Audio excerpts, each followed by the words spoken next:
అవ్వచ్చు. దీన్ని యోవేలు గ్రంథకర్త రాస్తాడు. ఇప్పుడు యోవేలు గ్రంథానికి రండి, 2వ అధ్యాయానికి. యోవేలు గ్రంథానికి రండి, 2వ అధ్యాయానికి. మీకు ఇక్కడ దీన్ని వివరించి నేను ప్రార్థన చేస్తాను ఈ రోజుకి. యోవేలు గ్రంథము 2వ అధ్యాయం. యోవేలు గ్రంథము 2వ అధ్యాయానికి వద్దాం అందరము కలిసి. యోవేలు గ్రంథము 2వ అధ్యాయం. మీరు జాగ్రత్తగా ఈ అధ్యాయాన్ని తిరిగిపోయి చదువుకుంటే 32 వచనాలు కనపడతాయి. ఎన్ని? 32 వచనాలు కనపడతాయి. నా వైపు స్పష్టంగా చూస్తూ మీరు వినగలిగితే త్వరగా నేను చెప్పి వెళ్ళిపోతాను. 32 వచనాలు కనపడతాయి. 4 భాగాలు చేయొచ్చు దీన్ని. ఎన్ని భాగాలు? 4 భాగాలు.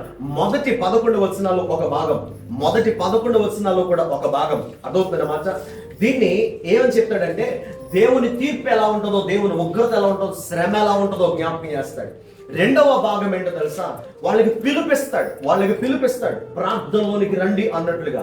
3వ భాగం 12 నుంచి 17 వరకు 2వ భాగం అయితే 18 నుంచి 27 వరకు 18 నుంచి 27 వరకు పిలుపుకు స్పందిస్తే దేవుడు ఏం చేస్తాడో చెప్తాడు. 28 నుంచి 32 వరకు కూడా 4వ భాగం. ఆయన ప్రవచన పూర్వకంగా మాట్లాడతాడు. 4 మాటలు ఇక్కడ కనపడతాయి. అక్కడ శ్రమకి ఇక్కడ దీనికి ఉన్న లింక్ ఏంటో త్వరగా నేను జ్ఞాపకం చేసి త్వరగా నేను క్షణం చేస్తాను. జాగ్రత్తగా నా మాట గుర్తుపెట్టుకోండి. మొదటి 11 వచనాలు తీర్పు కొరకు మాట్లాడతాడు. దేనికోసం? 2వది ప్రార్థన చేయమని చెప్తాడు. 3వది వాగ్దానం చేస్తాడు.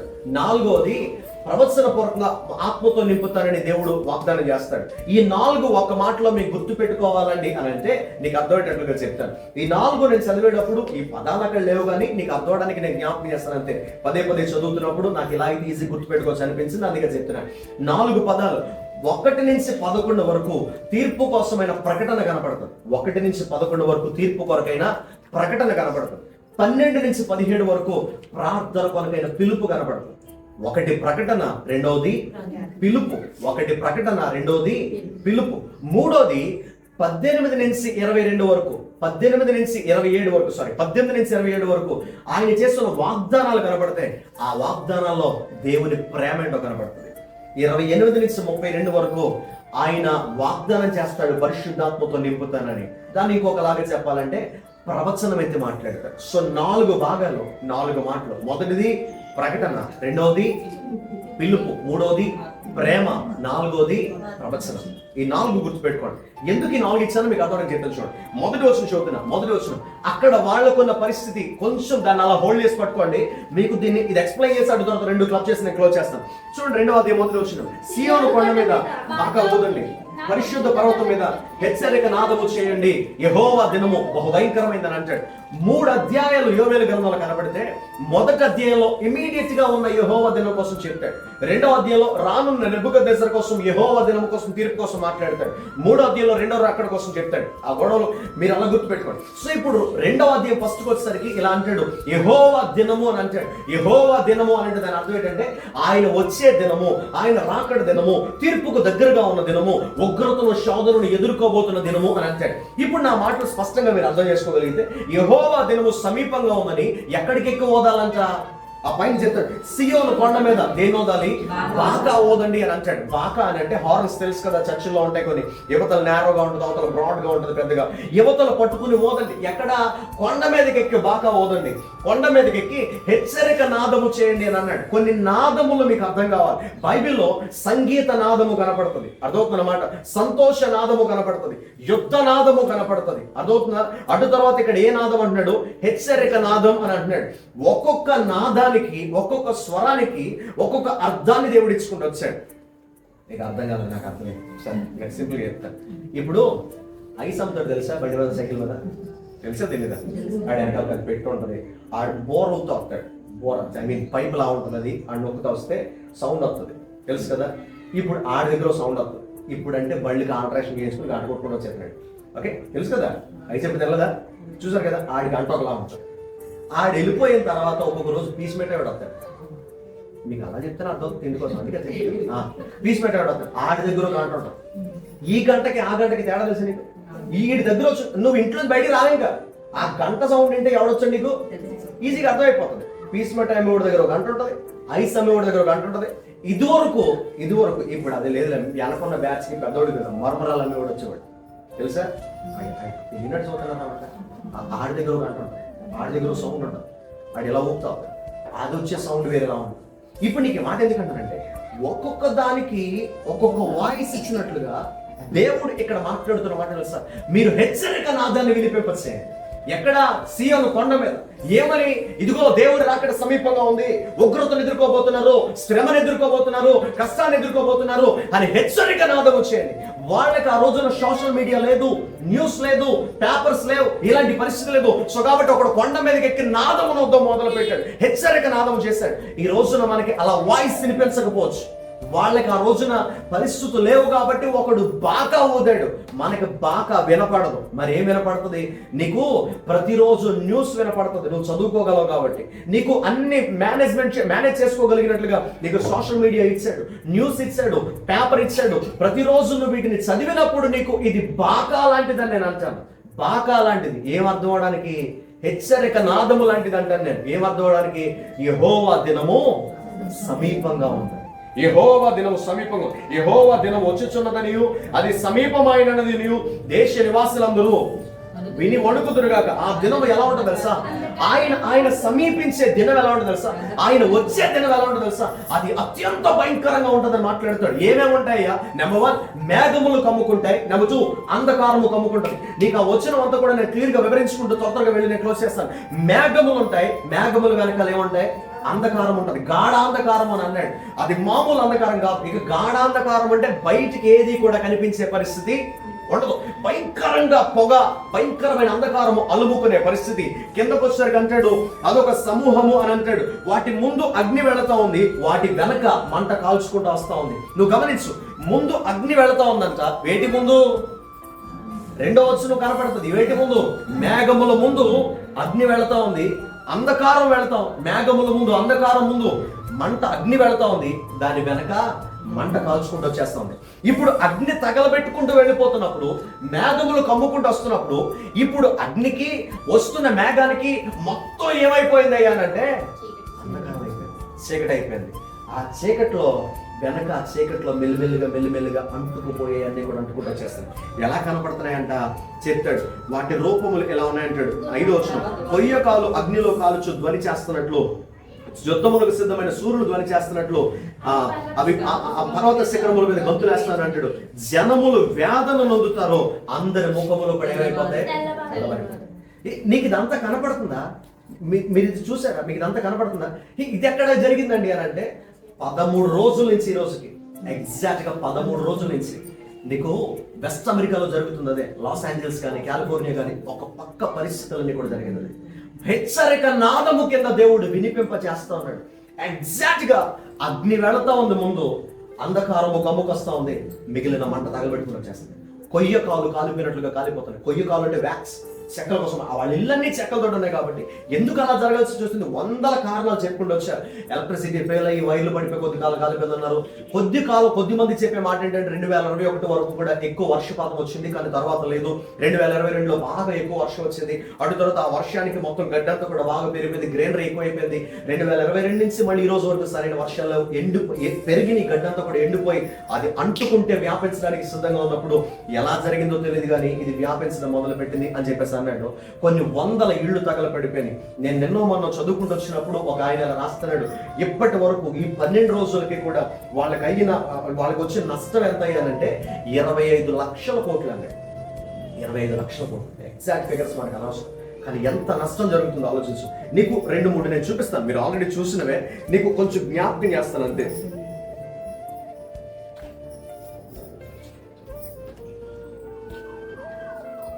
చూడు ఒకసారి, నీకు అవసరాన్ని బట్టి నేను చూపిస్తాను, మొత్తం అంతా చూపించలేనే, అంత టైం కూడా లేదు మనకి. కొయ్య కాలు కాలిపోయినట్టుగా కాలిపోతుంది అని చెప్పేసి అంటాడు.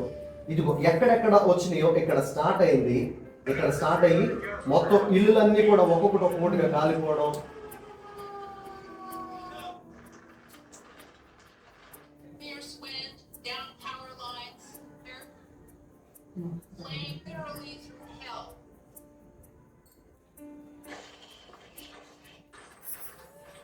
దానికి గాలి తోడయి గాలి వ్యాపి, నీకు వచ్చిన నేను మరలా చూపిస్తాను బైబిల్లో. అగ్ని వెళ్ళిపోతుంది, దానికి గాలి తోడే తగలబెట్టకుండా వెళ్ళిపోతా ఉంది పరిస్థితులన్నీ. వీళ్ళందరూ కూడా చెప్తారు.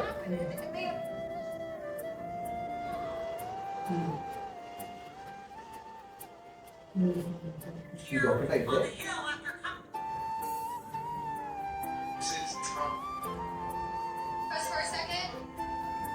ఇక్కడి నుంచి నీకు వాడు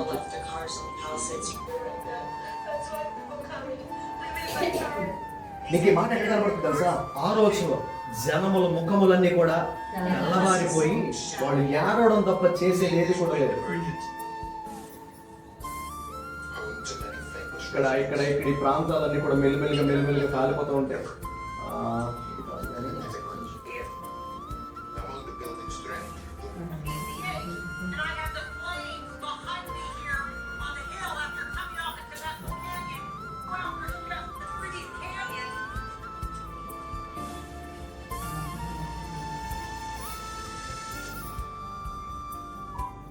ఇది నీకు తర్వాత వారం చెప్తానే, గుర్తుపెట్టుకోండి.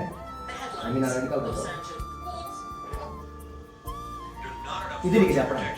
అంధకారం కమ్ముకొని ఇక్కడ ఏమైనా కనపడుతున్నాయా?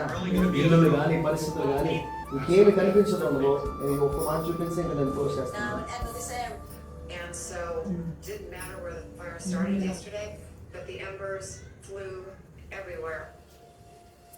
Let's go back to Emma Vardy now, and Emma, this area is no stranger to. And so it didn't matter where the fire started yesterday, but the embers. ఇవన్నీ కొండలు అయితే ఒక్క కొండ కూడా నీకు సరిగా కనపడదు. మొత్తం అన్ని కూడా అంధకారంతో నింపబడి రైట్.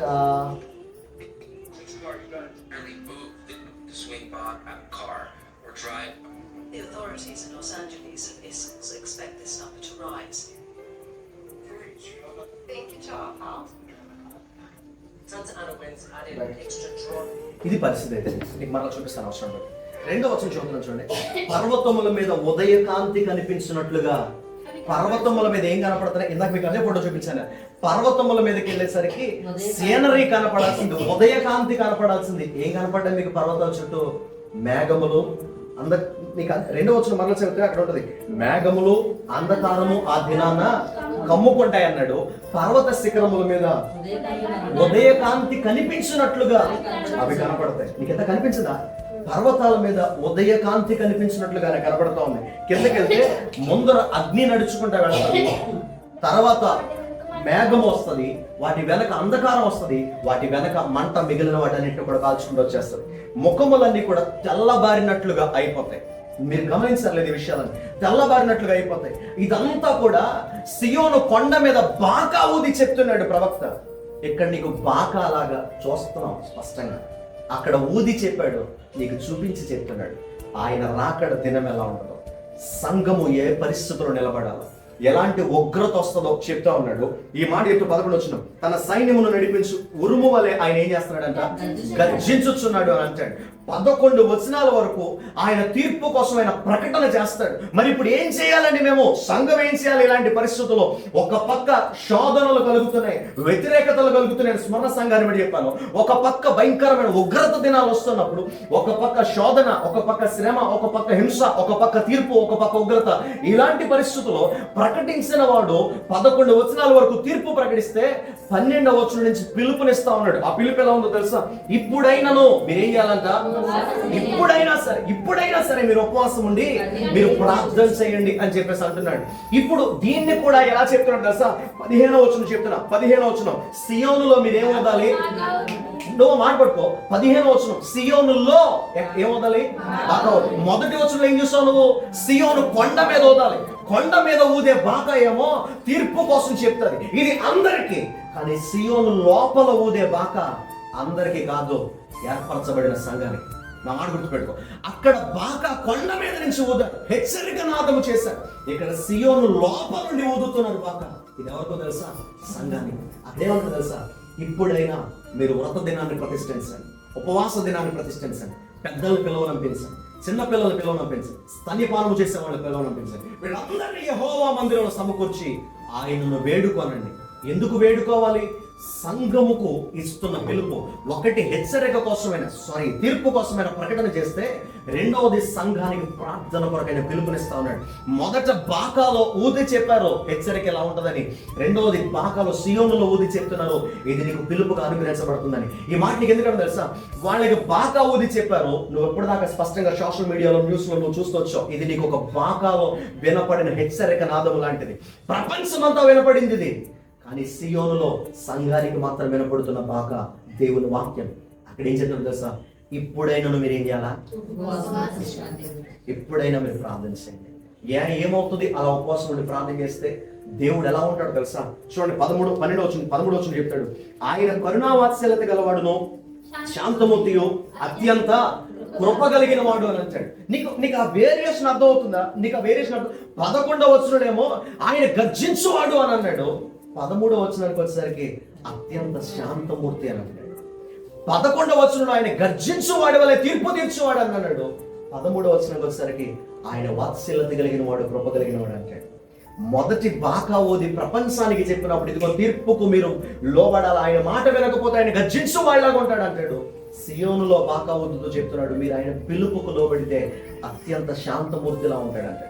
ఒకే దేవుడు రెండు స్వభావాలు ఎంత ఖచ్చితంగా చూపిస్తున్నాడో ఆలోచించు. ఇప్పుడు నేను ఈ మాట నీకు ఎందుకు జ్ఞాపకం చేస్తానంటే, నీ జీవితంలో దేవుడు గర్జించేవాడిలాగా ఉండాలో, శాంతమూర్తిగా వ్యవహరించాలో నిర్ణయం తీసుకోవాల్సిన బాధ్యత లేదు. ఎంత స్పష్టంగా ఉందో చూడమ్మా. నీ జీవితంలో దేవుడు గర్జించే వాళ్ళలాగా ఉండాలో, ఆయన శాంతమూర్తిగా వ్యవహరించాలో, అది నీ చేతుల మీద ఆధారపడదు. ఎందుకో తెలుసా? ఆయన ఈ రెండూ చేయగలుగుతాడా? రెండూ చేయగలుగుతాడు. మీరు చూసారో లేదో నాకు తెలియదు కానీ ఈ వారంలో సోషల్ మీడియాలో ఈ ఫోటో పట్టుకుని బీభత్సం చేసి పడేశారు. ఎలాగో తెలుసా? అన్ని ఇళ్ళులన్నీ కూడా కాలిపోతూ వస్తున్నాయి. ప్రతి వీధిలో ఇల్లులన్నీ కూడా కాలిపోతూ వస్తుంటే ఒక్కడిల్లు మాత్రం సేఫ్ గా నిలబడిపోయింది. తెలుసా మాట? చూసారా? ఒక్కడిల్లు మాత్రం చుట్టూ బూడిదైపోతే ఒక్కడిదే, ఈ ఒక్కిల్లే ఎంత సేఫ్ గా నిలబడిందో దాన్ని బట్టి వాళ్ళు అన్న మాట్లాడి తెలుసా? 34వ కీర్తనలో చెప్పినట్టుగా యెహోవా యందు భయభక్తులు గల వారికి ఆయన దూతలు కావాలండి వాడిని రక్షించునన్న మాట వాడి జీవితం నెరవేరింది అని చెప్పేసి అంటారు. అక్కడ ఎలా నెరవేరిందో నాకు తెలియదు కానీ ఇక్కడ మాత్రం నేను చాలా స్పష్టంగా చూసాను దాన్ని. ఎక్కడ? 2వ అధ్యాయం 18వ వచనంలో చూడు, ఆ మాట కనపడుతుంది. యెహోవా తన దేశమును బట్టి రోషాన్ని పూనుకుంటాడు, తన జనుల మీదేమో. నువ్వు చూడు పిక్చర్ ఎంత క్లియర్. దేశం అంతా తగలబడిపోయింది, దేశం మీద రోషాన్ని చూపించాడు. ప్రార్థన పిలుపుకు వినపడి లోబడిన వాడి మీదేమో జాలి చూపించాడు. ఎంత స్పష్టంగా ఉందో చూడు. వాడు అక్కిల్లో నిలబడినప్పుడు నీకు ఆ వచనాలు నాకు చాలా స్పష్టంగా, నాకు ఇది చదివినప్పుడు దేశం మీదేమో రోషాన్ని చూపించాడు, తన జనుల మీదేమో. రెండు స్వభావాలు ఒక చోటే కనపడతాయి. దానికి కారణం అదే. నీ మీద ఆయన రోషాన్ని చూపించాలో, నీ మీద ఆయన జాలి చూపించాలో నిర్ణయం నువ్వే తీసుకోవాలి. వాడిని అడిగితే, వాడి ఇంటర్వ్యూ తీసుకున్నప్పుడు వాడితో మాట్లాడారు, అవన్నీ చూపించడం టైం లేదు కానీ వాడు ఏడుస్తాడు. వాడు ఏడుస్తూ బోర్ని ఏడుస్తూ చెప్తాడు, ఇది నా వల్ల కలిగిందైతే కాదు, మొత్తం ఊరంతా బూడిదైపోయి తగలబడిపోయి వాడు ఒక్కడిలో సేఫ్గా నిలబడితే వాడు చెప్పాడు, ఇది దేవుని వల్ల తప్ప నా వల్ల కలిగింది కాదు. వాడు స్పష్టంగా అంటాడు, lord has shown mercy upon me అని అంటాడు. దేవుడు నా మీద జాలి చూపించాడు నా పరిస్థితులను.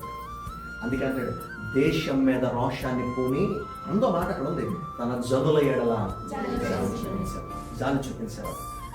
మొదటి వచనంలో ప్రకటన చేశాడు మొదటి భాగంలో. రెండవది ప్రార్థన కొరకైన పిలుపునిచ్చాడు. ఆ పిలుపుకు నువ్వు స్పందిస్తే నీ పట్ల దేవుడు జాలి చూపించగలిగిన వాడుగా ఉంటాడు. రెండు రకాలుగా ఉంటుంది ఆయన జాలి, ఆయన ప్రేమ. మీరు కిందకి అలా చదువుకుని వెళ్ళిపోతే ఆయన ఏమంటాడు తెలుసా? దేశంలో పంట పాడైపోయింది, ద్రాక్షరసం లేదు, కొట్టల్లో ధాన్యం లేదు, వాటి తర్వాత పానార్పణం అంతా కూడా లేదు, ఆ పశువులన్నీ కూడా ఎండిపోతున్నాయి, చచ్చిపోతున్నాయి, పంట లేక అని చెప్పేసి అంటాడు. దేవుడు అంటాడు, సంవత్సరములు తినివేసిన పంట నేను మరలా మీకు నేను ఇస్తాను, మరలా రెండింతలుగా నేను ఇస్తాను. అది దేవుడు చేసిన వాగ్దానం. నెంబర్ 2, రెండవది ఏమంటాడు తెలుసా? ఆయన చేసిన వాగ్దానం 27వ వచనంలో అంటాడు, నేను మీ దేవుడినై ఉన్నానని, మిమ్మల్ని నడిపించేవాడు నేనని, నేను మీ మధ్యలో ఉన్నానని జనులకు నేను తెలియజేస్తాను, ఇక మీరు ఎన్నటికీ సిగ్గునందరనే మాట అంటాడు. దేవుని ప్రేమ రెండు వాగ్దానాలు మనకి చేస్తుంది. రెండు వాగ్దానాలు. ఆయన జాలి రెండు రకాలైన కార్యాలు చేస్తుంది. ఆయన రెండు రకాలుగా వాగ్దానం చేశాడు. నెంబర్ 1, పంట ఇస్తాను, భూమి ఇస్తాను, కొట్లలో ధాన్యం ఉండేటట్లుగా చేస్తాను, ద్రాక్షరసం, ఇదంతా భౌతికంగా ఉండేది, ఇదంతా ఫిజికల్ గా భూమి మీద ఉండేది. రెండవది ఏంటో తెలుసా? ఒకటి భౌతిక సంబంధమైన ఆశీర్వాదాన్ని ఇస్తాను అన్నాడు. రెండవది, నేను మీతో ఉంటాను, మిమ్మల్ని సిగ్గుపరచకుండా మీ మధ్యలో నేను ఉంటాను, మీతో నేను మరలా సహవాసం చేస్తాను. ఆయన రెండు రకాల వాగ్దానాలు చేస్తున్నాడు. ఒకటి భౌతిక సంబంధమైన దీవెన నేను ఇస్తాను, రెండవది ఆత్మ సంబంధమైన సహవాసం కూడా నేను ఇస్తాను. ఎప్పుడో తెలుసా? రెండవ బాకా ఊదినప్పుడు, సియోనులో ఊదిన బాకాకు నువ్వు స్పందించగలిగితే, ప్రార్థనలోకి నువ్వు రాగలిగితే, శ్రమ వచ్చింది, కష్టం వచ్చింది, అలాగే తన ప్రజలు తీసుకెళ్లి పక్కన పెట్టేశాడు దేవుడు, వీడిని అమాంతంగా పైకి లేపేశాడు దేవుడు. శ్రమలోనే ఉన్నాడు కానీ దేవుడు వీడిని కాపాడుకున్నాడు. స్మరణ సంఘంలో జరిగినది, శ్రమలోనే ఉన్నారు వాళ్ళు, కానీ తన ప్రజలను దేవుడు నమ్మకంగా మీరు ఉండండి, నేను చూసుకుంటానన్నాడు. ఆయన ఎవరు తెలుసా? నిలబడిన వాడికి నేను జీవ కిరీటాన్ని ఇస్తాను. ఏ పరిస్థితిలో, ఎలాంటి పరిస్థితుల్లో నువ్వు ఆయన కొరకు నిలబడగలిగి, వస్తున్న హింసలలో నువ్వు ఆయన కొరకు నిలబడితే, శోధనలలో ఆయన కొరకు నిలబడితే, భయంకరమైన పెర్సిక్యూషన్ లో హింసాత్మకమైన పరిస్థితులు ఆయన కొరకు నిలబడినప్పుడు దేవుడు అంటాడు, నేను నీకు జీవ కిరీటం ఇస్తాను, రెండవ మరణం కోసం నువ్వు ఆలోచించాల్సిన పని లేదు. నువ్వు గుర్తుపెట్టుకో, ఇక్కడ మనం ఆయనకు లోబడిపోతే రెండవ మరణం కోసం మనం టెన్షన్ పడం. ఇక్కడ లోబడకపోతే ఇక్కడ తప్పించుకుంటాం, కానీ అక్కడ బుక్ అయిపోతాం. అక్కడ బుక్ అవ్వకుండా ఉండాలి, అక్కడ ఇబ్బంది పడకుండా ఉండాలంటే ఇక్కడ శ్రమ పడినా, హింసించబడినా, ఇబ్బంది పడినా ఆయన కొరకు మనం నిలబడగలిగితే ఆయన జీవ కిరీటాన్ని ఇస్తాడు. అదే అంటాడు ఇక్కడ, జయించు వాడికి మాత్రమే నేను ఇస్తాను. శ్రమ పెడతాడు దేవుడు కొన్నిసార్లు, శ్రమలు కూడా నడిపిస్తాడు. ఇక్కడ ఏమంటాడు తెలుసా, శ్రమలను దేవుడు ఎందుకు అనుమతిస్తాడే అంటే, బైబిల్లో చాలా మందిని మనం గమనించగలిగినప్పుడు శ్రమల ద్వారా కొద్ది మందిని క్రమపరిచాడు దేవుడు. కీర్తన గ్రంథంలో భక్తుడు అంటాడు, శ్రమ కలుగుకు మునుపు నేను త్రోవ విడిచాను, ఇప్పుడు నేను నీ ధర్మశాస్త్రము నేను నేర్చుకుంటున్నాను, శ్రమ కలుగుట నాకు, శ్రమ నొందుట నాకు మేలాయను అని అంటాడు. మీకు ఆ వాక్యాన్ని వివరించాను కూడా కొన్ని దినాల క్రితం. ఇప్పుడు శ్రమలు కొద్ది మందిని క్రమశిక్షణలో నడిపిస్తూ ఉన్నాయి, శ్రమలు కొద్ది మందిని దీవెనకరంగా మలుస్తున్నాయి. పౌలు అంటాడు, పౌలుకు ఒక ముళ్ళు పెట్టాడంట. పౌలు ఏమంటాడు తెలుసా, నేను 3 సార్లు ప్రార్థన చేశాను, అయినా దేవుడు నా ప్రార్థన వినలేదు. అది ఎందుకు పెట్టాడో తెలుసా దేవుడు నాకు ముళ్ళు, నేను అత్యధికముగా ఉంటుందమ్మా హెచ్చిపోకుండాన్నట్లుగా ఆ ముళ్ళు దేవుడు పెట్టాడు. పౌలు హెచ్చించుకోవడం ఏంటి, పౌలు హెచ్చిపోవడం ఏంటి? మీకు ఆ మాట అర్థమైందా? పౌలు హెచ్చించుకున్నాడు ఎక్కడైనా? పౌలు తను దేవుడి కంటే ఎక్కువగా చూపించుకున్నాడా? నేను హెచ్చిపోకుండా అంటాడేంటి మరి? ఆ మాట ఎందుకు వాడుతున్నాడు? తెలియక కంగారులు అనేసాడు అంటారా? కాదు. ఎందుకు ఆ మాట వాడుతున్నాడు అంటే, పౌలు ఎప్పుడూ కూడా పరిచయం చేసినప్పుడు ఆకలి దప్పికలతోటి, నిందలతోటి, బాధలతోటి, దెబ్బలతోటి, కొరడలతోటి, రాళ్ళు చెప్పుకొనిసుకుని, అటు తర్వాత దిగంబరత్వంతో, శ్రమలలో తన వారి వల్ల, బయట వారి వల్ల చాలా ఇబ్బందులు పడ్డాడు. అలా ఇబ్బంది పడిన ఏ రోజు కూడా పరిచర్య చేయడానికి, ఇబ్బంది పడిన, శ్రమ పడిన, కష్టపడిన పరిచర్య చేయడానికి పౌలు ఎప్పుడు తన శరీరాన్ని తను పట్టించుకోలేదంట. పౌలు తన శరీరాన్ని తాను పట్టించుకోకుండా, ఆరోగ్య పరిస్థితులు పట్టించుకోకుండా పనిచేస్తున్నాడని ఆలోచించిన దేవుడు, వీడు ఇలా కంటిన్యూస్గా 24 గంటలు పనిచేస్తుంటే చచ్చిపోతాడు అని చెప్పేసి ఆ కంటి విషయంలో దేవుడు ఒక చిన్న ముళ్ళుని పెట్టాడు. స్ట్రైట్ గా పెద్ద లైట్ వచ్చినప్పుడు చూడలేడు. అది కొద్ది మంది ఏమంటారంటే, దర్శనమును బట్టి ఆ కళ్ళు అలాగే అయిపోయినాయి అంటారు, సంతకి ఏదేదో చెప్తారు. కానీ పౌలుకి తన కంటి జబ్బు నిమిత్తము, కంటి సమస్య నిమిత్తము చాలా ఇబ్బంది పడుతూ వచ్చాడు. దేవుని దగ్గర స్వస్థతనేమని అడిగాడంట, కానీ దేవుడు ఆయనకి స్వస్థతనివ్వలే. ఎందుకు ఇవ్వలేదంటే, దీన్ని బట్టి అయినా కొంచెం తగ్గి రెస్ట్ తీసుకుంటాడు. ఇది కూడా తీసేసాడు అనుకో, రెస్ట్ లేకుండా తిరుగుతాడు, పని చేస్తాడు, ఇక శరీరాన్ని పట్టించుకోవడం, శరీరం కొద్ది కాలానికి ఇది ముగిసిపోయే పరిస్థితి ఉంటుంది. అందుకోసం ఈయనకి రెస్ట్ ఇవ్వడానికి దేవుడు ఏం పెట్టాడు? ముళ్ళు పెట్టాడు. పౌలుకి రెస్ట్ ఇవ్వడానికి, మనకు కూడా ముళ్ళు పెడతాడు. మనకి రెస్ట్ ఇవ్వడానికి కాదు, మనం ఎప్పుడు రెస్ట్లో ఉంటాం కాబట్టి మనకి రెస్ట్ ఇవ్వడం కాదు, మనల్ని రెస్ట్ లేకుండా చేయడానికి మనకు ముళ్ళు పెడతాడు. ఆయనకి రెస్ట్ అవసరం కాబట్టి పెట్టాడు, మనకి తీసేయడానికి పెడతాడు. ఎందుకంటే ఆయన తిరిగేవాడు, మనకు అంత గొడవ ఉంటుంది, మనకి ఎప్పుడు అదే కావాలి. ఈ మాట ఎందుకంటే నేను చెప్పేది అందుకే అంటున్నాను. ఈ మాట ఎందుకు చెప్పానంటే, ఇది నా కోసమేమో దేవుడు అందుకే పెట్టాడు, నీకు రెస్ట్ కోసం కాదు, మనకి పెట్టింది రెస్ట్ కోసం కాదు, మనకి రెస్ట్ లేకుండా చేయడం. ఆ మాట నీకు ఎందుకు? అందుకే పౌలు అంటాడు, నేను హెచ్చిపోకుండాన్నట్లు దేవుడు నాకు అది పెట్టాడు, నన్ను క్రమపరచుకోవడానికి, నన్ను కాపాడుకోవడానికి. అంటే ఒక వ్యక్తి సంపూర్ణంగా నిలబడిపోతే తను పట్టించుకునే విషయాలు కూడా దేవుడు పట్టించుకుని కాపాడుకునే బాధ్యతతో కూడా ఆయన తీసుకుంటాడు. సో శ్రమ పెట్టేది క్రమపరచడానికి, శ్రమ పెట్టేది కొన్నిసార్లు కాపాడుకోవడానికి, శ్రమ పెట్టేది సువర్ణ సంఘాన్ని చూసినప్పుడు అర్థమవుతుంది, కిరీటాన్ని పొందుకోవడం. ఆ శ్రమను దేవుడు వాళ్ళకి అనుమతించాడు, వాళ్ళు నిలబడ్డారు, శ్రమల గుండా వెళ్ళారు. ఆ సంఘంలో ఏ లోపము కూడా నీకు కనపడదు, అయినప్పటికీ మనం ఎలా నిలబడాలో నేర్పించిన సంఘం ఉంటుంది. లోపాలు సరి చేసుకుని నిలబడిన వాడు కొద్దిమంది ఉన్నారు, కానీ ఏ లోపము లేకుండా నింద పొంది కూడా వాళ్ళు దేవునికి ఇచ్చే కిరీటాన్ని పొందుకొని వాళ్ళు నిలబడ్డారు. అట్టి కృప మనం పొందుకొనగలిగినట్లుగా దేవుడు అనుమతిస్తాడు. బాకా ఊది హెచ్చరికనిచ్చాడు. సియోను మీద ఊదిన బాక తీర్పు కొరకైతే, సియోను లోపల ఊదిన బాక ప్రార్థన కొరకైన పిలుపుగా కనబడుతుంది. ఆ పిలుపు ఈ రోజు నీకు నాకు వినపడినప్పుడు ఆ పిలుపు స్పందించగలిగితే ఆయన ప్రేమేంటో మనం చూస్తాం. ఆయన ప్రవచన పూర్వకంగా దేవుడు అంటున్నాడు. ఇక తర్వాత ఎప్పుడన్నా చూద్దాం. అందరి మీద కుమరిస్తానన్నాడు, తర్వాత పనివారి మీద ఇస్తానన్నాడు, తర్వాత రక్షించబడతానన్నాడు. ఆ వివరణ నేను ఎప్పుడైనా ఆ 5 వచనాలు మరలా జ్ఞాపకం చేస్తాను. కానీ ఆ ప్రవచనాన్ని మన జీవితంలో దేవుడు నెరవేర్చగలుగుతాడు, ప్రేమను బట్టే నెరవేర్చగలుగుతాడు. అందుకే ఆ పిలుపుకు మనం స్పందించి శ్రమలో నిలబడగలిగితే ఆయన ఇచ్చే కిరీటాన్ని పొందుకుంటాం. అట్టి కృప దేవుడు మనకు అనుగ్రహించింది కాక మోకరిద్దాం వస్తున్నాను. మోకరిద్దాం వస్తున్నాను ప్రార్థించాను.